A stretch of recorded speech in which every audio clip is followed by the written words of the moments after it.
headliner, so to speak. This is the last one, and then we get to vote and stuff like that. You guys are still coherent? 100%. Everybody was just like, yeah, nah. We're gonna make s'mores later. Fuck this. All right, everybody. We're gonna bring up your next comedian. How's everybody feeling? I still need that energy. This is the last one.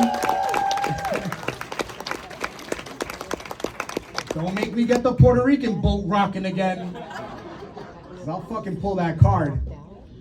All right, everybody. Your headliner for the evening. This guy comes in at whatever the fuck weight he wants.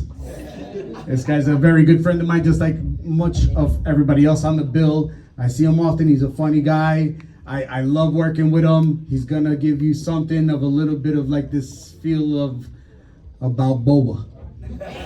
This guy's a Bobby Balboa. He's fucking Italian. I almost grabbed my dick right now. I swear to God. Fucking Italian. They're fucking Italian. I'm sorry. It's Bobby's moment. Everybody, the last comedian of the evening, and then we're gonna go ahead and vote and do this thing. But please welcome to the stage my brother right here, Mr. Bobby B.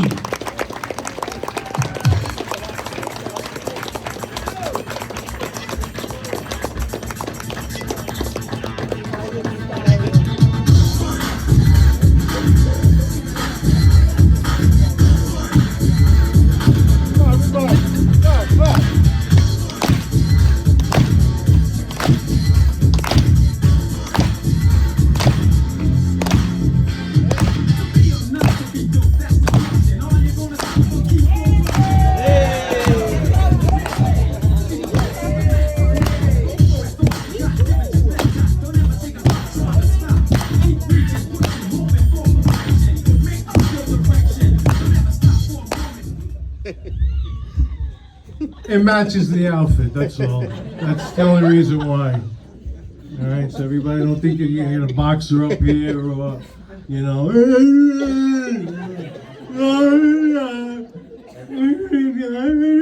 Mick, don't die. Don't die, Mick. We got more to do.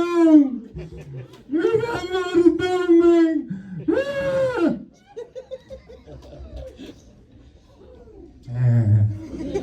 Anyway, I'm Bobby B. I don't use my last name, and I'll tell you why right off the back. Let's get this out. I'm from New York City, right? As you can tell, with the southern accent that I have, right? Wait, are you in witness protection then? Yeah. So anyway, yeah, I'm from New York City. I know. As you can tell, I know. And I'm Sicilian. Right away, people hear you're Sicilian, you're from New York City, what do they think? You're connected to the mob, right? Now, I think that stereotype, is there a pulse at this table over here? I think a stereotype, and all those who put your hands up that think it's the same thing. Seriously, is it stereotype or fuck yourself? Anyway, you know what? I am connected, so there you go. The only thing is I can't tell you who. And if I tell you so, then we have to whack the whole fucking place. Alright? Alright. And just so that you all know, and everybody's on the same page as me, as you all here, and I know you all got here by cars, because I seen all those cars parked outside. I have associates right now working on them. Okay? So if anybody thinks they're gonna walk out during my fucking set, you better get an Uber. Alright? Because you're gonna hear a boom! That's it. And your feet are gonna wind up on Route 17 somewhere. You know, when they find those shoes, like when somebody gets into an accident, there's only one shoe that comes off them. That's what's gonna happen to you. Don't fuck with me. I'm witness protection. I knew it. I'm only kidding, sweetie. Hey, come on, I love you too. Yeah. Anyway, I come from a crazy family. You know, I lived in New York in a 5-story walk up. My father, very old-fashioned Sicilian. You know, I'm back in the 70s. I used to ask $10 for sneakers. I used to ask $10 for sneakers. By the way, can you bring me up some water? Because it's hot up here. Yeah. Anyway, Bravo, get some water. Hey, wait a minute, water. Hey, we got more to So I used to ask my father for $10 because back in the 70s, sneakers did cost $10. My father was partially deaf. He had 20% hearing. And take your time with the water, it's all right. So anyway, because really, it is hot up here in this jacket. Thank you so much. What's your name? Lewis. Don't bring in a straw next time.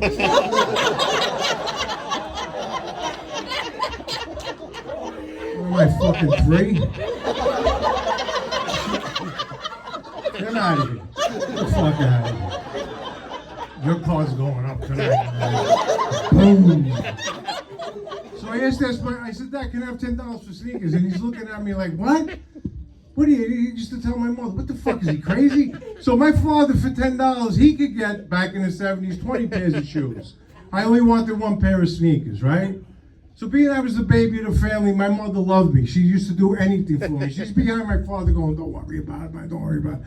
So when my father used to go to sleep, she used to rob him, right? She used to go in the closet. My father had like hundreds and wrapped around in fucking rubber bands. She used to rob the shit out of them, right? And I had her on the payroll. So she used to give me like, we were good, me and my mother. And, you know, but I used to tell him I used to fuck around with him. I used to go, Dad, if it costs you $25 to get dressed to the morning, you walk out cock and balls naked, right? You would? And he's like, oh, he didn't hear nothing. But one time I fucked up. I had a real argument with him, and as I turned around, I said, you're such a fucking deaf bastard. I got hit with a shot. I went flying, right? I go like this to my mother. I thought he was deaf. She goes, he reads lips. It was a mirror. He's reading. I said, oh my God. I said, never again. I ain't gonna fuck with my father.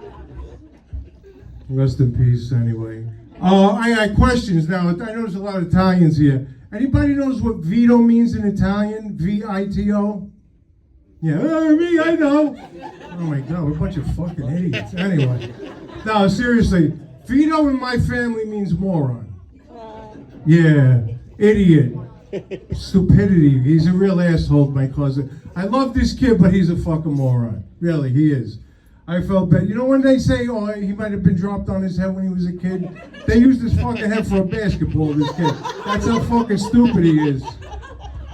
And I think when he was young, instead of like what they call those binkies that they give babies, his mother gave him a fucking cigar. But every time I see him, he's always got a fucking cigar on him, you know? And it's like every time he goes out, he puts on about 5 gallons of Paco Rabanne that you can smell him from 3 blocks away. Where's Vito? He's coming. He's 3 blocks away. I can smell him, right? But here's the thing about him. You know, I feel so bad for him. I love the kid. He's my cousin. I took him fishing one time. And we caught this big fish, and we get it on, and the thing's flipping and flopping all over the fucking place. So I'm going, Vito, hold him down. And he's like, I can't. And I'm like, Vito, hold him. I did, name him. I said, burn him with your fucking cigar. Do something, right? I said, cut the fucking line. He goes, I know. Let's drown the motherfucker. I said, how are you going to drown a fish, Vito? I said, billions and billions and billions of dollars have went into research to try to drown fish, you fucking moron, and nobody's ever done it. But I love him. He's a fucking idiot. You know what he did once? My grandfather had passed away, right? And my grandfather was very famous, knew a lot of people. So the whole funeral parlor was packed. Outside, there was a line outside. So he stands, like, first of all, he stands like he's always sucking on a lemon. He's like this, right? Can't stand the way he fucking stands. He's like this, right? and he's like, when he talks, his hands move. It's like a fucking puppet movement. And I'm like, and people come up to him and they go, we're here to see Bobby's grandfather passed away. And he talks like a Japanese Scooby-Doo. He's like, hold on, women got to do that. He turns a fucking sentence into a syllable, right? He goes, I'll be right back. I understand. And he said, I'll be right back. Okay, I'll be right back. Hey, Bobby, we got room for 2 more. 2 more. Yeah, we got room for 2. Go ahead, 2, go. Right.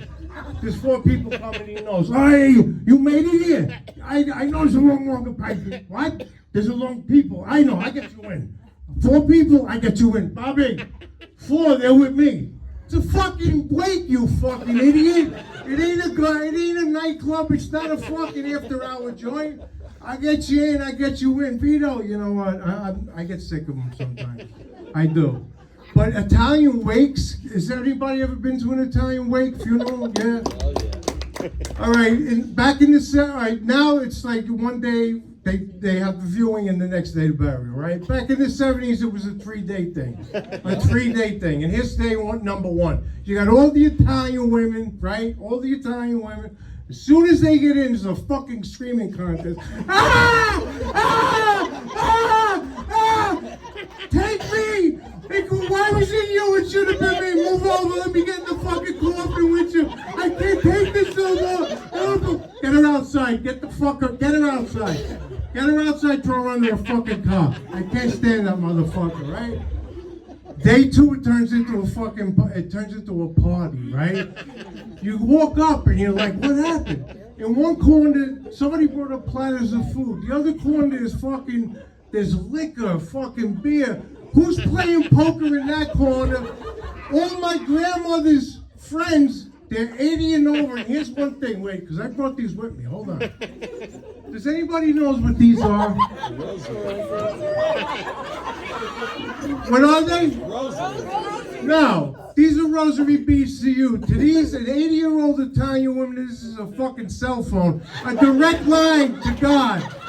A direct line to God, because this is them, right? They can't pray without one of these fucking things. In church, they don't have one. They're like this.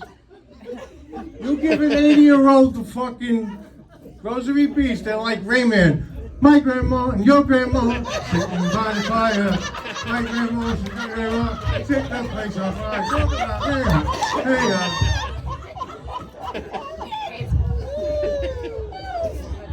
It's true. It's true. Day three, they're all out of they're dried up. They can't cry. What they're doing is now they're gonna argue who's gonna sit in that limo that follows the hearse. It's a 6-seater. You got about 10 fucking old women that have 1 foot in the grave already. And now they fucked everybody in the neighborhood their whole life. And now they pick these up, ask for forgiveness. I know I was a whore for 30 years. Have mercy on my cunt. I'm so sorry. Please, please, please. And I won't fuck another guy. Since my husband died, I never fucked anybody else, even though that was a week ago. Please, please, just you help me.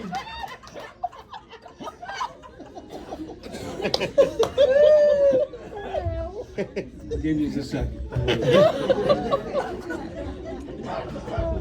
Oh my God. Are we having fun? Good. But Italian wakes, they're fucking, like I said, they're crazy. It's suicidal. What they did to us when we were kids. Why did we have to see the same person in the fucking box for 3 or 4 days straight?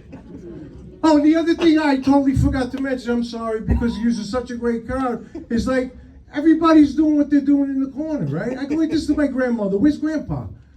They wheeled him into the corner. There's not enough room for everything else. They wheeled my grandfather in the coffin in the corner. The guy was the fucking main attraction. What the fuck?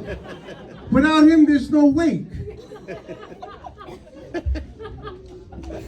Take me, take me, take me. And how many fucking people, old people I want to throw in the fucking, when you go like, you know, like when you go, you bury them, they're by the, and they're throwing flowers into the grave. You just want to go, it's all right. Get the fuck out of here.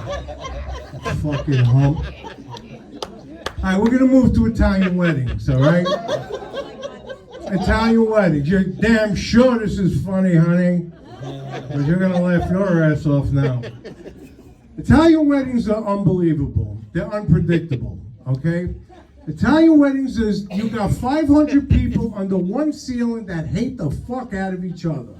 They do. And they only come together when there's a fucking wedding, you know, so it only happens, right? Once in a lifetime, or whatever.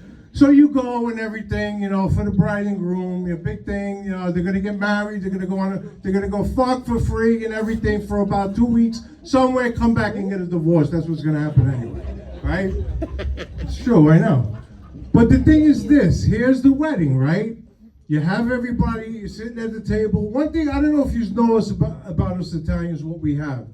We were born, never even took a fucking lesson. We're good ventriloquists, and I'll tell you why. We have the ability to be 2 feet from somebody who we hate and motherfuck them to death and smile and laugh at the same time. Like somebody will go, "Hey Bobby, how you doing?" "Good, you jerk. Well, how's everything? You fuck, I hope you die." "Yeah, I know, good." My wife says hello. "What?" "My wife sends her best. I gave her my best last night, all right? Tell her I'll see you next week, all right? That cunt. All right. No what? Yeah, and they'll walk away and everything, not knowing that they were made jerk-offs out of, right? So, now we're at the wedding. Okay, and you're with the people you hate. But now we start doing what we need to do. It's the money part, right? When you gotta bring that envelope up to the lovely bride and groom. And this is years ago. I remember my mother. She's going to the bank to get $100. She was given $400, she'd get 4 $100 bills, put it in a money envelope, right? And that's it, skinny envelope. Now the envelopes are this thick, right? And the reason for that is there's different denominations. You've got 20s, 10s, 5s, and 1s. Why? Because during the night we're taking fucking shit out of there. And I'll tell you why. The fucking valet's got you waiting a half hour, that's 10, boom, right back in your pocket. The cocktail hour sucks, all watered down shit, 20. The food sucks, the chicken tastes like chicken, like steak, the steak tastes like chicken, that's 100. The service, a buck and a half, right? A buck and a half right in the pocket, right? And that's it. And then you got no money left, and you tell your cousin, because you're too cheap to give it to them, "Listen, my wife's drunk in the car, just bring this up for me, because I gotta get going." They open the fucking thing up, they're lucky if they got enough to buy a fucking Big Mac. Right? At the end of it. Oh boy, but the thing is, one other thing about dancing, and I have to let them in on this. When it comes to the dancing part, you're gonna love this, right? What happens? All women with the high drill bits and everything, right? The pumps and shit, they take their shoes off, and what happens? It's either flip-flop time or feet time. And half these fucking women should not take those shoes off, right? I got an Aunt Camilla, right? We don't know what the fuck these things are. And we're like, "Please don't take them off, please don't take them off, please don't take them off." She took them off. Oh my God, right? She takes them off, and it's disgraziata, I tell her, disgraziata, what's the matter? I says, "Aunt Camilla, do me a favor, next time you buy a new pair of shoes, throw the fucking shoes out where the shoe boxes. Those should not be in public, right?" And she gets mad at me. And the thing is about her, you know, she's a drunk and everything like that. I used to say, not only was she fucking like hammered, but her toes. Come on, you got one toe going north, the other toe going south. You put them together, it looks like a fucking U-turn sign. When she dies and goes to a fucking morgue, these guys gotta look in, where are we gonna hang this toe tag? Where the fuck is this gonna go? No, you put it somewhere. No, you know what? Staple it to her fucking ass. She don't care. She's dead. She's dead. But I said one thing about my aunt. There's one good thing about her, right? When like one of us guys, we had like a 3-day binge and we were really fucked up and you're horny and everything. We used to go to her house and ring the bell and go, "Oh, hey, come on, what? We're gonna come right up. I'll throw you one, right?" You don't think that's right, right? It's my aunt. I shouldn't do that to her. You're right. I got another aunt I want to bang. Seriously. But anyway, okay. So anyway, that's my time, and I'm so glad I had a lot of fun with you guys. I love all you guys. Thank you so much.